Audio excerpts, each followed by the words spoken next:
I don't know if that you've heard, but marmoset monkeys use names of other monkeys, and they've now joined just a few species that we know do this. Marmosets, I don't know, they're the super cute monkeys with big tufts of hair, and they're really smart, and everyone loves marmosets. Marmosets, they're cool. And well, the fact that they use names for each other, that they call each other by, that means that they understand the individuality of each, they understand personhood, right? Isn't that incredible? They understand that they're a person, and they understand that that other monkey over there is also a person, and they have a special, unique name for that monkey and that monkey friend, and they have a name for themselves that they know. It's remarkable. And scientists are saying that these marmosets, that it gives us ideas about what our, because they say that our language, our ability to do what I'm doing right now, didn't just come out of nowhere. We evolved it for very specific reasons, right? And we could look at that in marmosets and see, okay, well, this is where we have a common ancestor. This is why we do what we do. We have these names for each other and recognize that each one is an individual. I mean, isn't that beautiful? The only sad part about this story is that marmosets are being tortured all over America.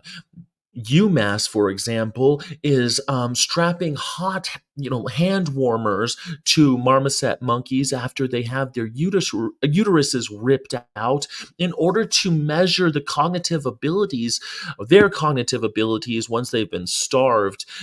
In order to do tricks, they force them to do those tricks with hot packs strapped to them, and they say that this will help them understand how human women go through menopause, even though monkeys do not experience menopause. That's not a thing that monkeys do. That's a thing that human women do.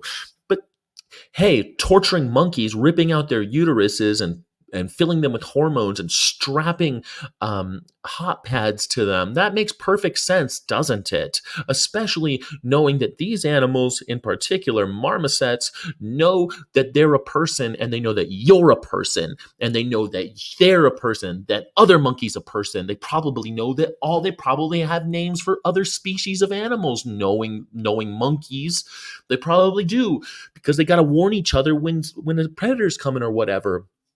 Marmosets also are being tested in University of Madison, Wisconsin, where they are kept awake with loud sounds so they cannot sleep, and then they're starved and deprived of food and water so that they'll perform tricks with their cognitive abilities impaired because of lack of sleep. Because, of course, we need to understand that if you pull an all-nighter, it's a little harder to concentrate the next day.